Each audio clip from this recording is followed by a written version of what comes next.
Would you like to start your own podcast? Or do you already have a podcast but wish you could focus more on recording great content and spend less time on all of the technical aspects? Fear the Beard Media wants to help you start a brand new podcast or maintain your existing feed absolutely free. When you join the Fear the Beard Media Podcast Network, we'll produce, post, and promote your podcast free of charge. That leaves more time for you to focus on what really matters: creating awesome audio content. If you're interested in joining the Fear the Beard Media Podcast Network, email us at fearthebeardmedia@gmail.com.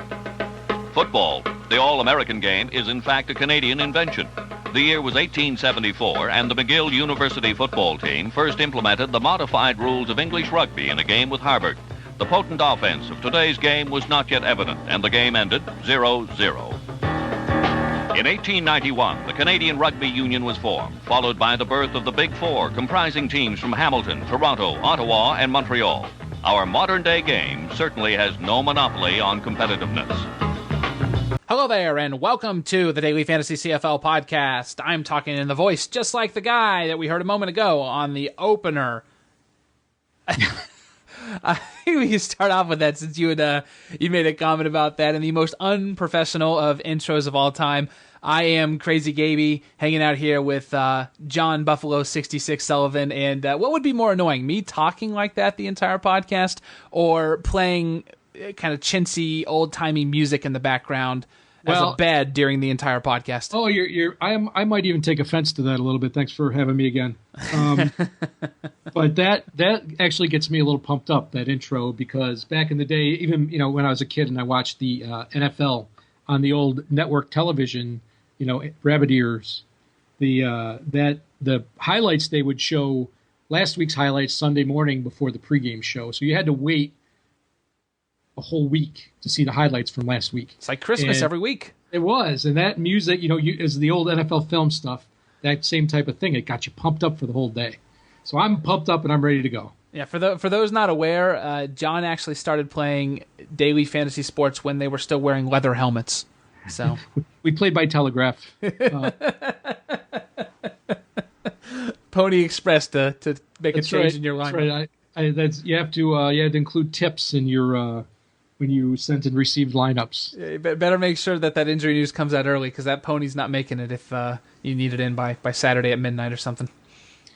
But now we have the new fancy 21st century fantasy games. So everything is all good now. So I'm glad you like the intro. I kind of thought about what we could do to maybe give it a little bit of a different feel, because I figured a lot of times people will put some hip hop music, or we'll just kind of go cold, and I figured this would be kind of different. I think it's cool. I think it is old timey, but it's cool.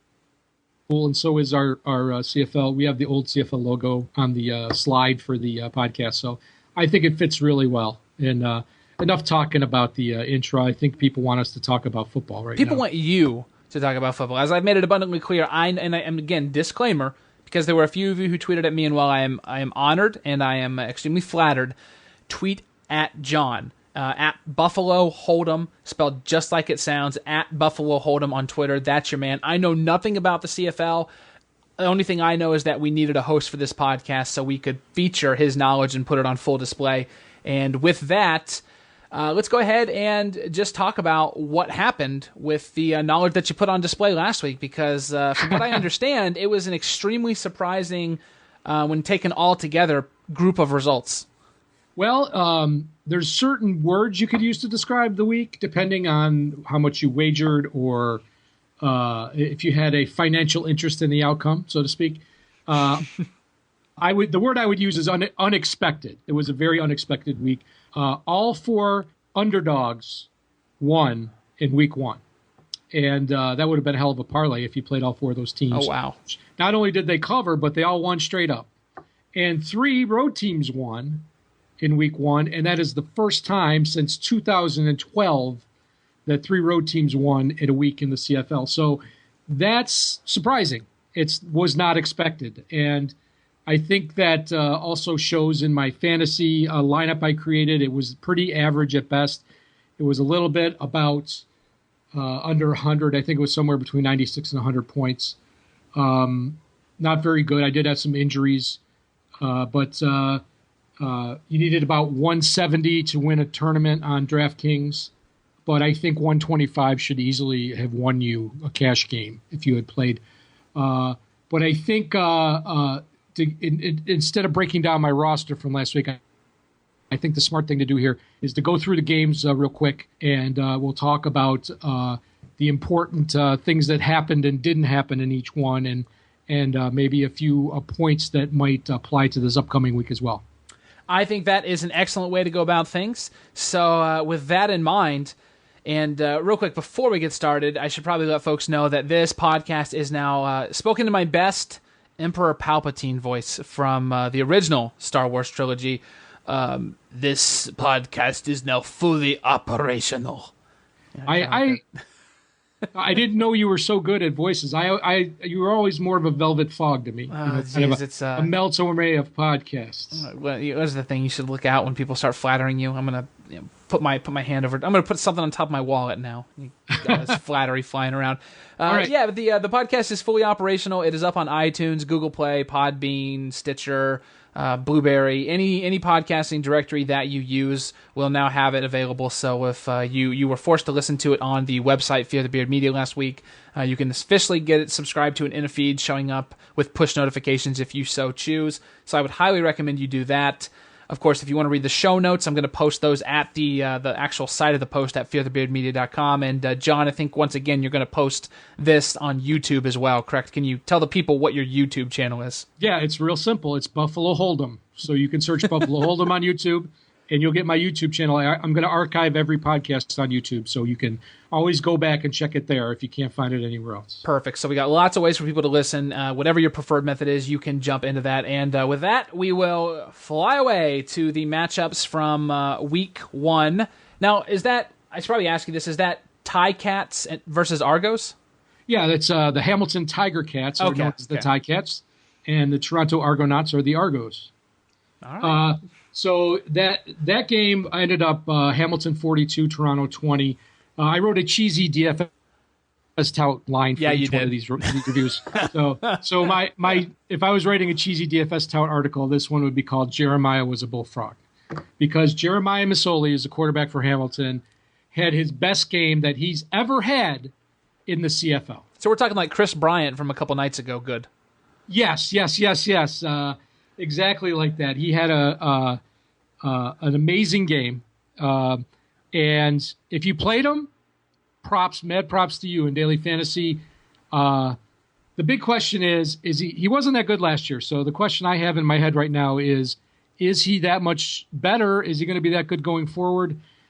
I think a little regression is expected here. I said in the last podcast that the CFL is a parity league, so teams that did bad in week 1, you might want to look for some upticks, and teams that did great, you might want to look for some regression. So my opinion is Masoli may come back to earth a little bit this week, but I do think he had 3 weeks to prepare for that opening game, so that probably helped him somewhat. And of course, last week we talked about Brandon Banks as the returner for Hamilton. He was just as advertised. They said he caught 4 passes on 5 targets. I think he could have scored even more. He didn't get any carries. He didn't get any rushes, but he did take care of all the returns. And on the Toronto side of the ball, Ricky Ray's the quarterback for Toronto, and he's 37 years old, and he looked 37 years old in this game. He was better in the second half, but he has no mobility. He had trouble with pressure. They made adjustments at halftime, and he had a better second half. He ended up throwing 2 touchdowns to DeJuan Hazelton, and I had picked Torrey Gurley as my Toronto wide receiver for this game. He had 10 touchdowns last year, and he's the biggest receiver they had, and he didn't get any red zone looks at all, and that was a little frustrating for me. Last year, Trevor Harris was the quarterback for Toronto, and he would basically throw. Since Gurley's 6'4", 6'5", he would throw the ball up and say, "Go up and get it," against these small defensive backs. What Ricky Ray did was he would run. He threw timing patterns, over and out to the sideline, and he did 2 to DeJuan Hazelton, who scored both of those touchdown passes. Now, those timing patterns, real quick, are those more prevalent because you have a wider berth to the sideline? Well, in yes, CFL yes. than NFL. You obviously have more chance to get separation, but if the ball's well thrown and it's thrown to the outside, the chance of getting an interception is minuscule. So, and plus the timing pattern is negates a strong pass rush because you're saying I'm going to snap the ball, drop 3, and throw it, and the guy's supposed to be where he's supposed to be, as opposed to dropping back 7 steps and heaving it up high and telling your tallest receiver to go get it. Trevor Harris, who we'll talk about in a little bit, is a much younger quarterback than Ricky Ray, has better arm strength. Ricky Ray is 37 years old, and he had similar injuries to what Chad Pennington had in the NFL, rotator cuffs and whatnot. So he's a good quarterback, but he's just old. So the Hamilton D looked awesome. They scored a defensive touchdown. But the quality of opponent makes me wonder if they don't give up more points next week. Now, Toronto last year was the kind of team that either won games 35-25 or lost games 35-25, and I think they're pretty much in the same boat this week. So if the guy you're looking at is playing Toronto's probably going to give up a lot of points. Hamilton, we don't know. I think they were the highest scoring defense this past week, fantasy wise. I don't know if they have the special teams with Brandon Banks. They have that special teams expertise or a bonus, if you will. It's always a attractive play, but I think that they're going to give up more. If they face a team with a much more mobile quarterback, they're going to give up some more points. The over/under was 53.5. I didn't want to play it with Masoli because I just didn't trust him, but he had an awesome game and it went way over, and that's pretty much it for that game. Before we move on to the next one, you said something that did kind of trigger my, I don't know if you want to call it a matriarchal response. I don't know if that's the correct terminology to use for somebody with a massive beard, but there is a bit of an issue or something that I take issue with that I believe may have occurred, at least in some small part, over week 1 transitioning to week 2 in the CFL, and that is, you came in with a lot of knowledge about the CFL, and a lot of people all of a sudden in their own content had that knowledge once week 2 content came out. Now, that's perfectly fine. My only gripe is, and I realize you wouldn't bring this up yourself, a lot of people wouldn't, but because I actually have been in this spot before, and I've actually done this before, I do feel like I'm uniquely qualified to comment on this. Source it. If somebody has taught you something, say, hey, I was listening to the such and such podcast, or you don't even have to reference the podcast if you don't want your competition to have that easy a path to getting some of your views. Just say, such and such person talked about this last week. I looked into it, and it was really good. That's the sort of thing that is unwritten in podcasting and DFS in general content rules, but it's just a kind of way to not be scummy. And so I would assume any of you who did that last week would be once again tuning in this week. And I just want to say no hard feelings, but come on, give props where props are due. I did it all the time when I was at Roto Grinders. Always referenced any of my colleagues who I had learned something from, whether on their show or through private conversation. And I think that anyone upstanding should do the same as far as CFL is concerned. So no need for you to comment on that, John. Let's move forward and talk about the next matchup. Is it the Owls and the Bombers? Yes, it's the Montreal Alouettes, known as the Owls, and the Winnipeg Blue Bombers, known as the Bombers.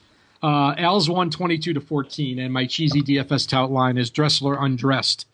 Weston Dressler was one of my plays last week. He's kind of a Wes Welker type receiver. He's not a huge guy, but he's been a very consistent, great hands, gets the tough yardage, and was a very durable player.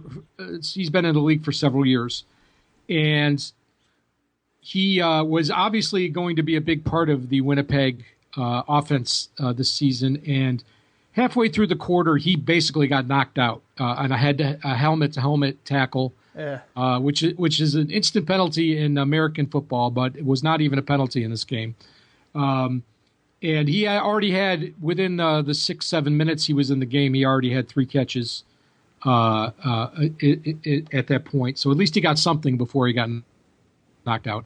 And not only that, but almost immediately after he got knocked out of the game, there was a very strange weather delay, and the game was delayed for about an hour and change because of lightning. Yeah, I saw people on the on the Twitter machine were going kind of nutso about that. Yeah. So that really, Winnipeg was at home, and it was they were very excited about this year, and that really just sucked the air out of the whole stadium.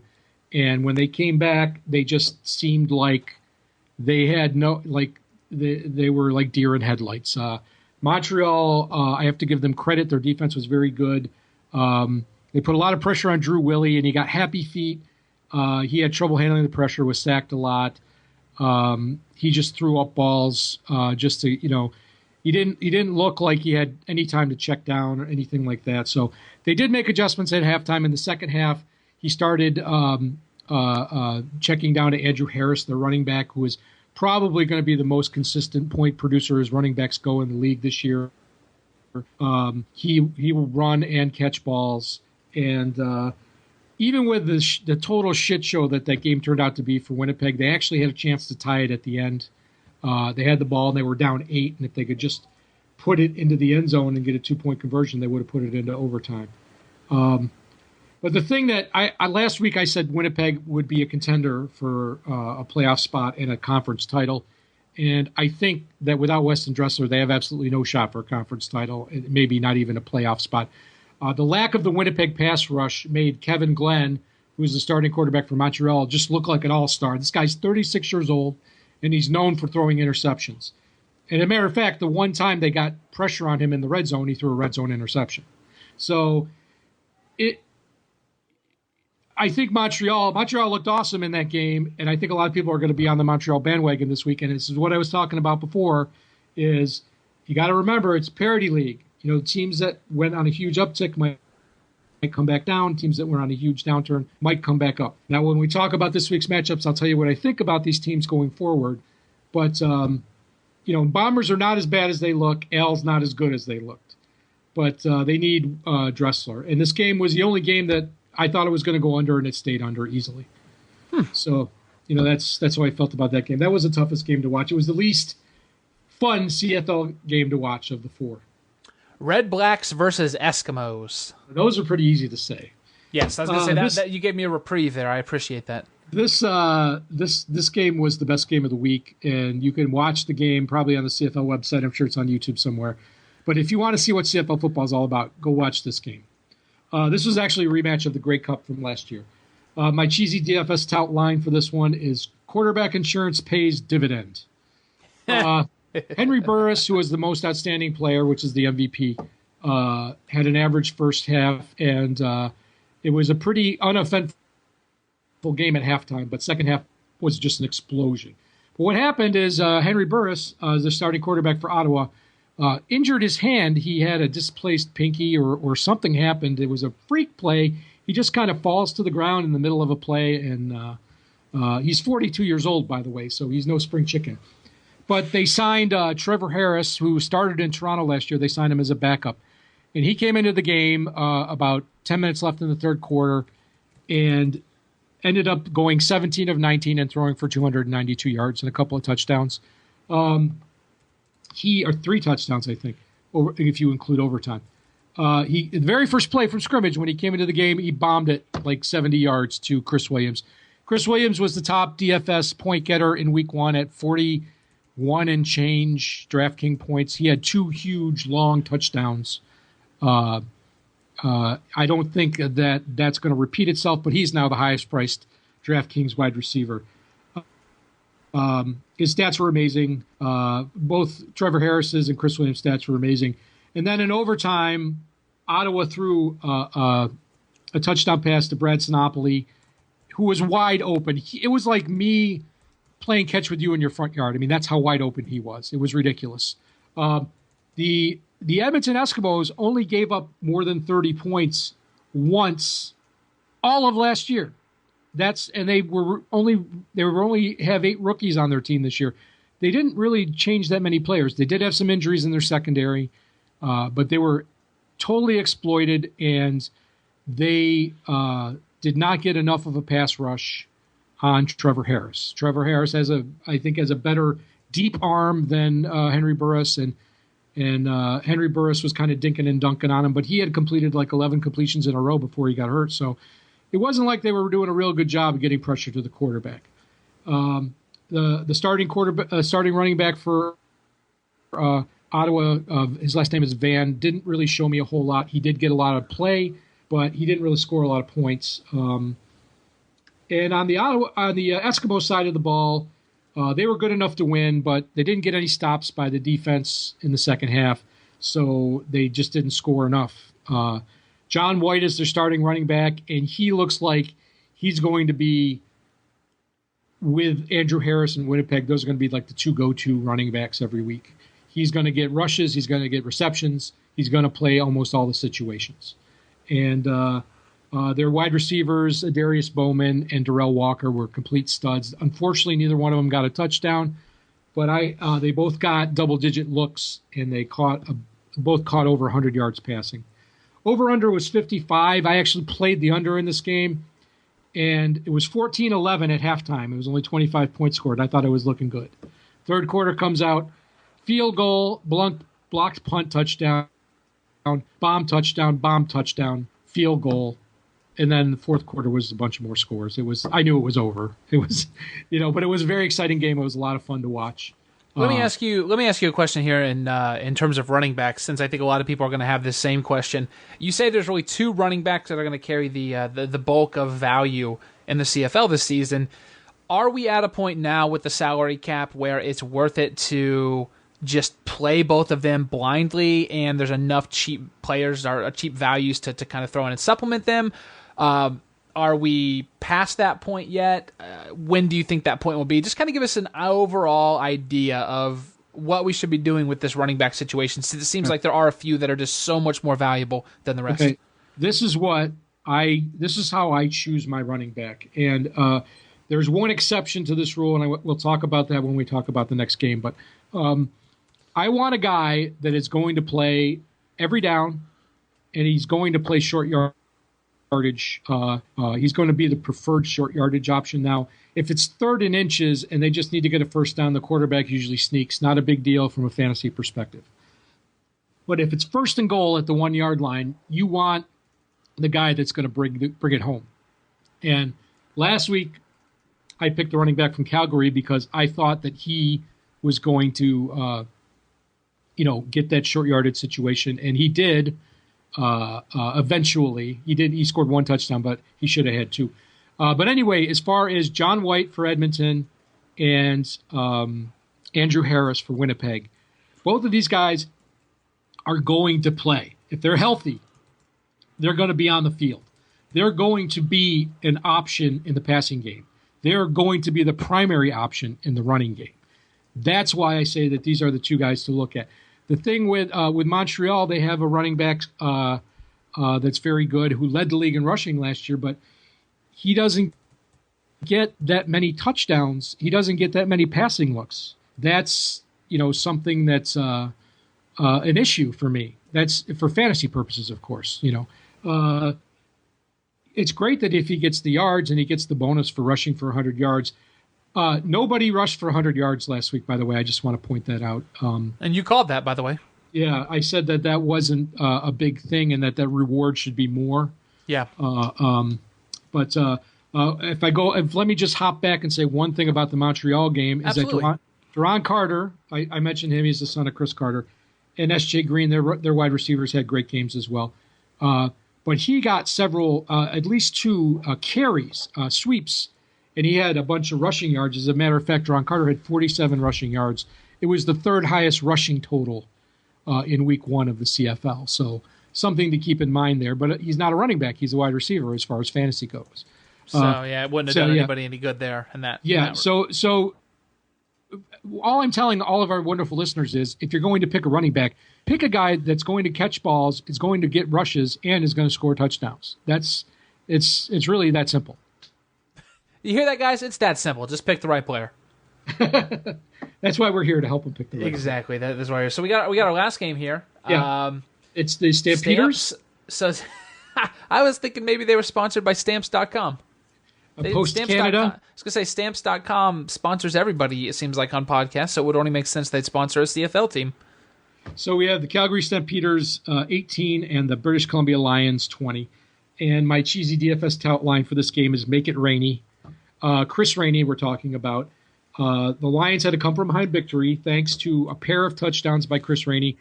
He had a 72-yard punt return, and he had a 1-yard touchdown run, but that was really kind of on a trick play.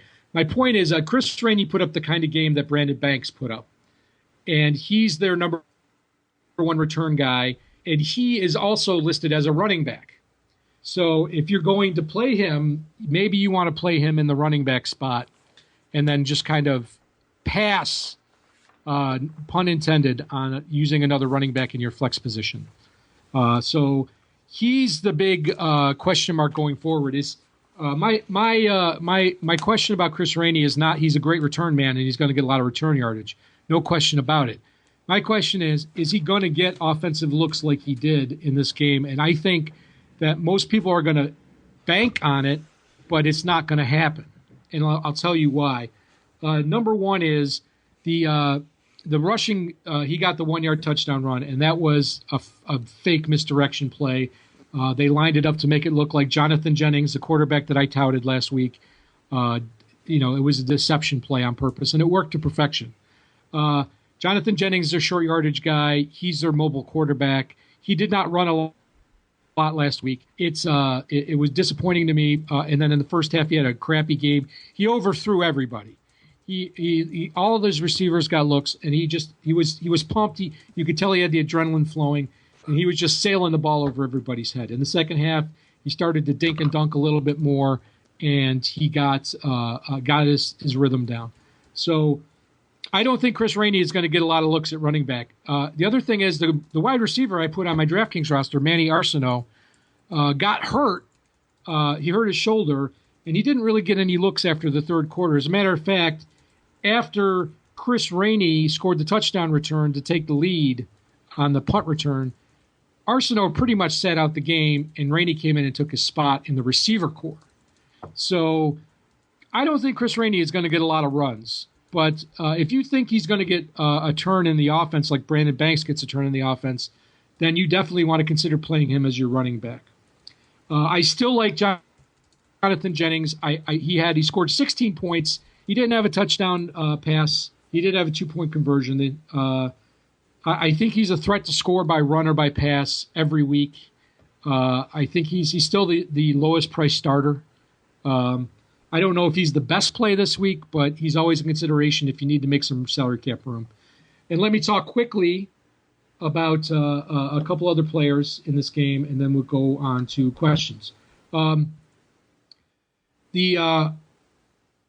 wish the offensive, like I said, Jennings didn't get any rushes except when he had to scramble. I wish the OC, offensive coordinator, designed some plays for him running. That would have helped, I think. Jeremiah Johnson is their number one running back, and he's a good running back.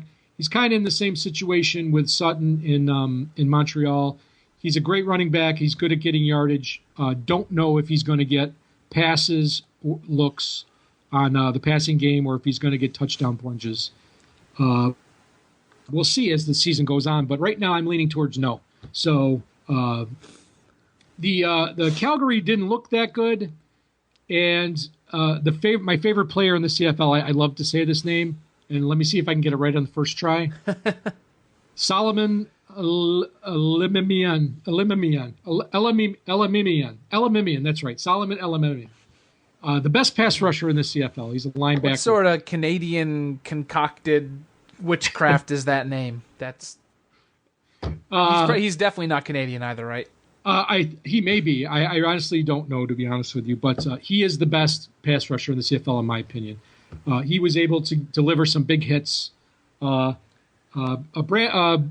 Levi Mitchell is the quarterback for the Calgary Stampeders, and he has won a Grey Cup, and he's a great game manager. He did not have a bad game, but he did not have a standout game. He managed the game well. But he was pressured a lot. He threw off his back foot a lot. He didn't make mistakes, but he didn't help. He didn't overcome, so to speak. But the thing that bothered me the most about Calgary is I had Jerome Messam, and he's their 6'5" monster running back. He's been around the league for a while, but he's still healthy, fairly young running back. Got a lot of miles left on him.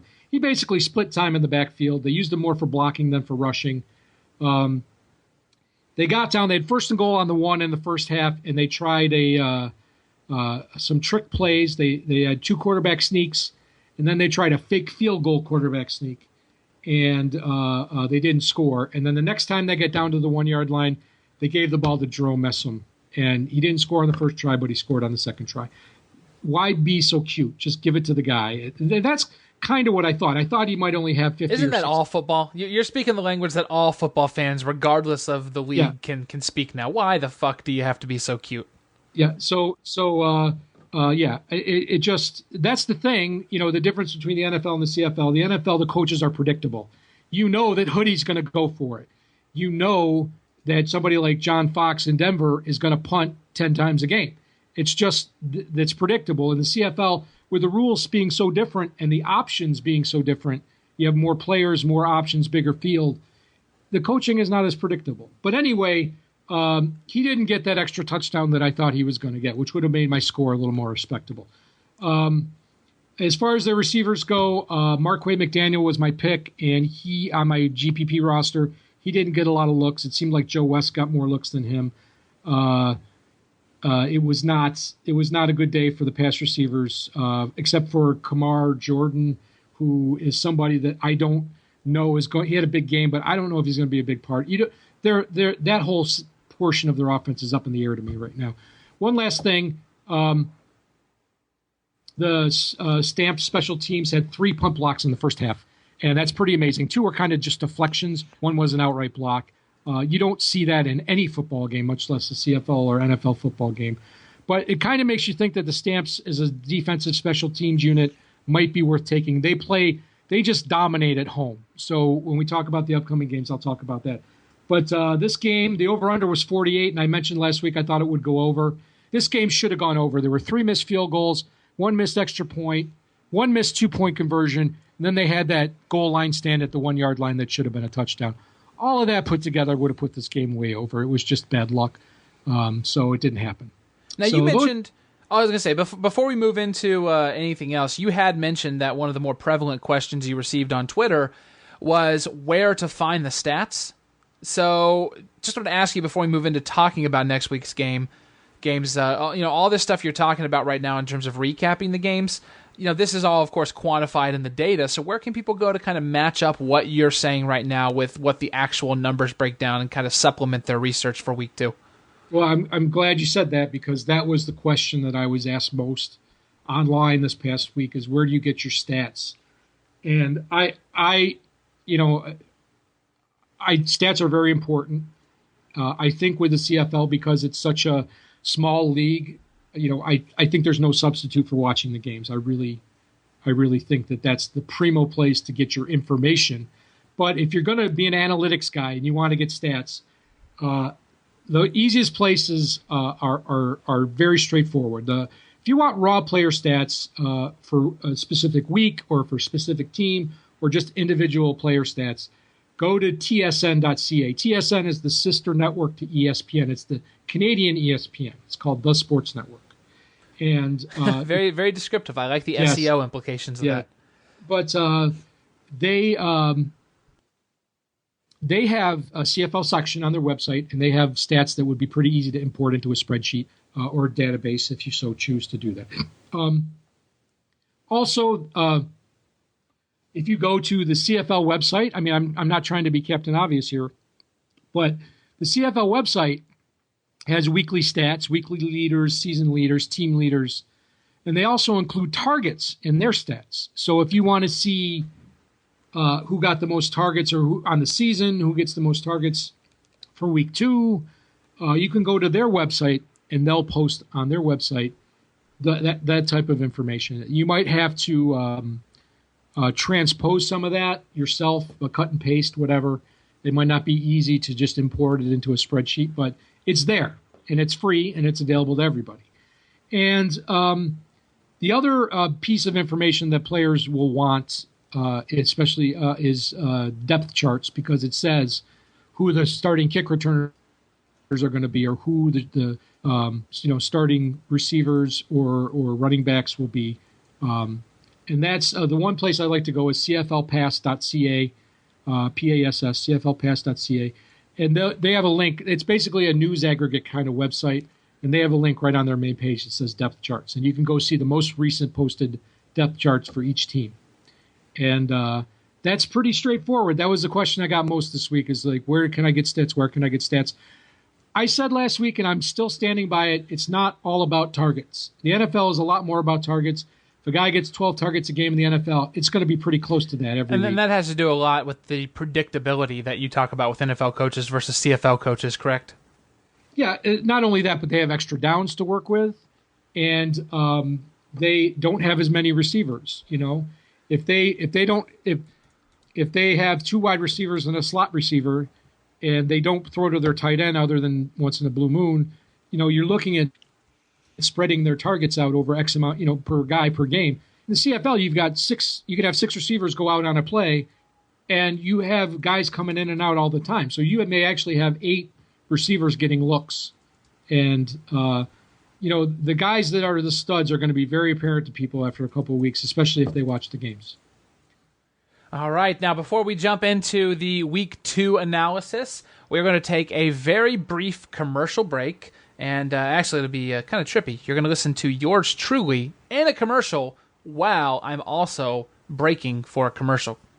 Going to kind of blow your mind here. We'll be back in just a second. Howdy, folks. Gabriel Crazy Gaby Harbor here, founder of Fear the Beard Media. Everyone has a little gamble in them, so next time you decide to lay down a few bets, make it worth your while by using this special deal from WagerTalk.com. Right now, use promo code CIRCUIT on your first purchase, and you'll receive any one daily package absolutely free, or $40 off any other package of your choice. WagerTalk.com is home to many of the nation's top sports bettors, so if you decide it's time for some action, stop by WagerTalk.com first. Again, just enter promo code CIRCUIT on your first purchase and you'll receive any one daily package absolutely free or $40 off any other package. Good luck! All right, we are back, and hopefully all of you capitalize on that wonderful deal for WagerTalk.com that very handsome, trust me, take my word for it, he was very handsome man told you all about in that advertisement.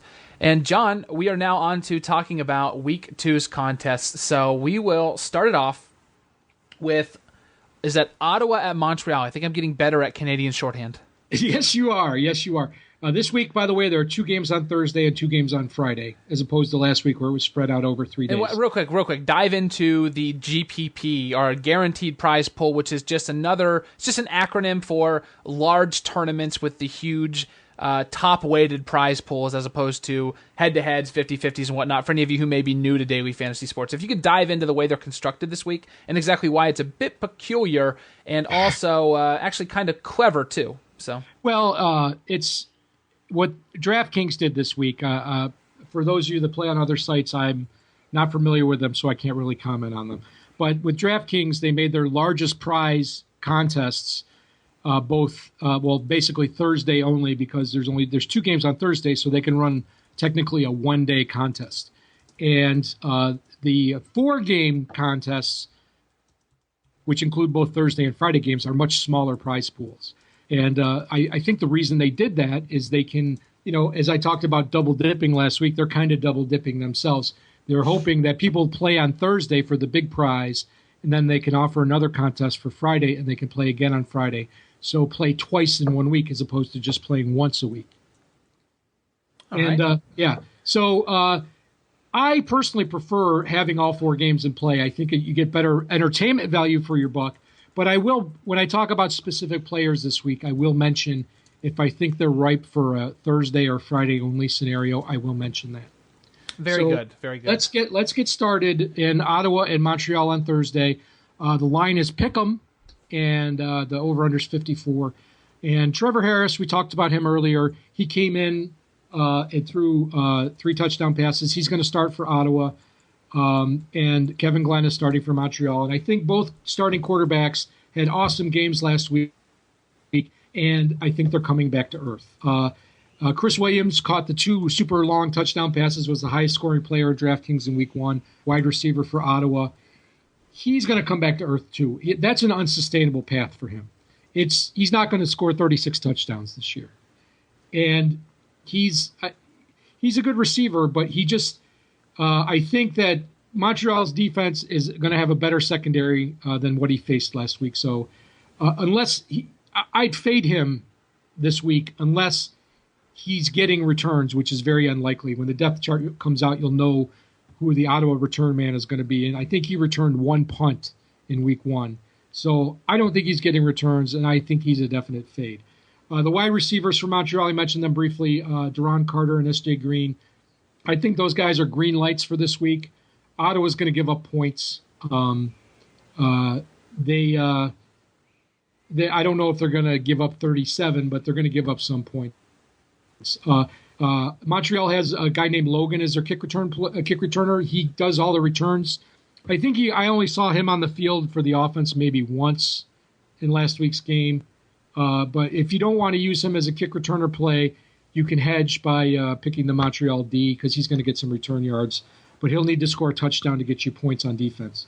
I think this game does go under, but I would think I might take Ottawa if they're getting plus money. If they're the underdog right now, it's pick'em, so it's minus 110 on both sides. But if the money starts to fade away from Ottawa and they're getting plus money, I think I might take them in this game.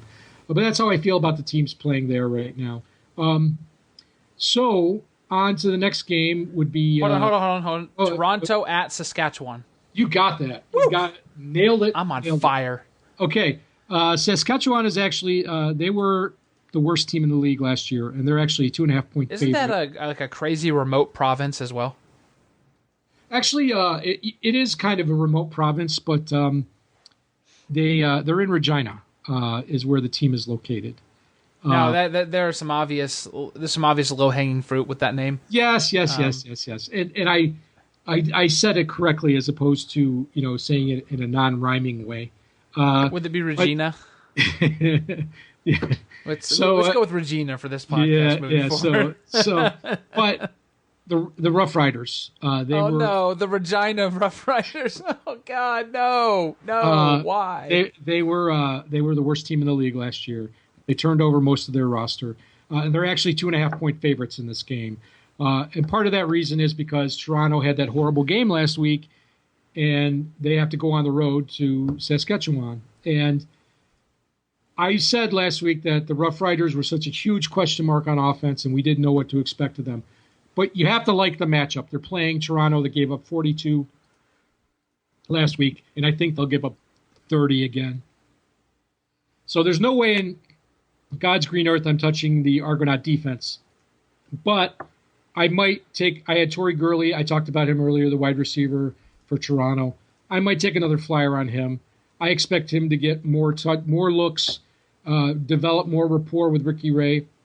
And if he has the time to throw it up for that guy, he's going to catch touchdown passes. He'll just run under it and catch the ball because he's going to have a 6-inch differential on the defensive backs he's against. The player that I do like here, and this is, I think is where you put the star next to your notes if you're listening to this podcast, is Darian Durant. I talked about him briefly last week. He used to be a stud quarterback in the league. He's fought injuries the last couple of years. They say he's healthy, and I think if you're going to take a chance on him, this is the week to do it. I think he's the play of the week at quarterback. He can run, he can throw. If he has somebody to throw to, he has a ton of new players in this lineup. But I expect him to put up big numbers against Toronto, and I think he's one of your definite plays this week, one of your guys you develop your roster around. So we're waiting on the depth chart to see where all the other Saskatchewan players kind of line up. There's one wide receiver that I might consider, and that's Naman Roosevelt, who's also a former University of Buffalo product that had 2 cups of coffee with the Buffalo Bills. And apparently he's the projected number 1 receiver for Saskatchewan. So if you play Durant, you might want to play him as a team up. But he would be your best bet to put up points for Saskatchewan on the offensive side of the ball. Not expecting much defense in this game at all. So I really wouldn't play either defense. And to be honest with you, I don't have any information on the Saskatchewan return game. I didn't like the return game for Toronto. I would stay away from that from a special teams aspect all the way. But I do think this game will go over at 51.5. If you're going to bet on the game, I would take the over here. And betting on the game, of course, something you can absolutely do with that deal we introduced with wagertalk.com. They have a little something for everybody there. So take advantage of your free $40 or your free daily package. It's another plug. That's a plug within a plug within a plug, something along those lines. Parallel universes collapsing.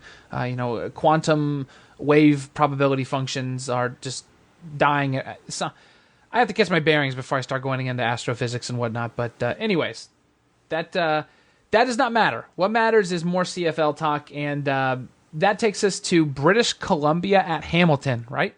Correctamundo. All right, there we go. So we have the BC Lions and the Hamilton Tiger Cats, and Hamilton's favored by 6.5, and the over/under is 50.5. Now the thing is, Hamilton put up 42 points last week. Brandon Banks was awesome, had great returns, caught a touchdown pass, but the Tiger Cats are finally facing a real defense. It's this, as I said at the top of the podcast, this is going to tell us if Jeremiah Masoli is the real deal. By the way, if for some reason I talked last week about their number one quarterback not being back till the second half of the season. But if Masoli gets hurt, Hamilton's toast. They're not going to be able to move the football. So this guy is a very important cog for them. But my opinion is I don't expect him to have the kind of game he had last week every week. I think he's going to throw up some real stinkers at some point. And BC, as I said, I believe that they have the best pass rusher in the game. So we're really going to see what they're made of this week. So all the other options on offense for Hamilton, reasonable plays, Steve Tasker, Andy Fantuz. By the way, Steve Tasker, it's not Steve Tasker, it's the son of Steve Tasker. I forget his name. It begins with an L. Anyway, Tasker's, Andy Fantuz, Brandon Banks, and Chad Owens might be a sneaky play this week. He might get a few more looks than he did last week. All reasonable plays on offense for Hamilton. I don't think you can go wrong with Jonathan Jennings for British Columbia. It'll be nice to see how they do on the road. But as far as a Thursday only slate, actually is this a Friday game? The Friday only slate, because whatever day this game is on, you have Chris Rainey and Brandon Banks playing in the same game, and if you're playing on the one day only slate, play both of those return guys for this game. And you may want to consider double dipping with one of the defenses or the other. I think I would go with the Hamilton defense. They looked a little more stout last week. Jonathan Jennings is always a good play if you want to throw in a GPP lineup.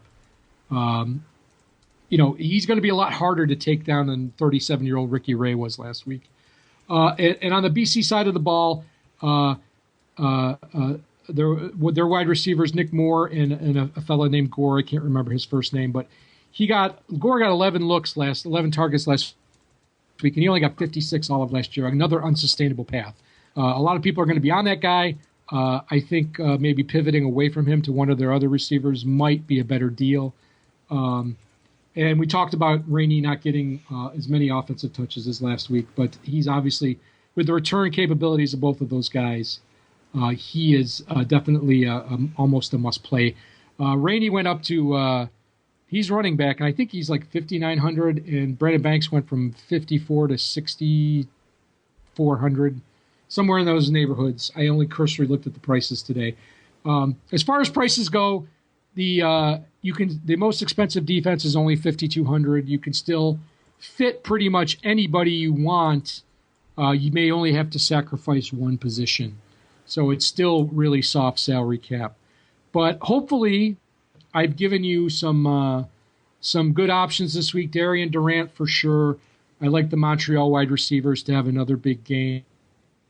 Running back is either going to be Andrew Harris, John White, although the Eskimos are off this week. And then, of course, Chris Rainey is a running back. So as the return guy, you can play him in the running back spot. And the total, or this game, as far as a betting perspective, Hamilton's favored by 6.5. I think if Hamilton ends up giving 7 or more, I want British Columbia. I think this is going to be a close game.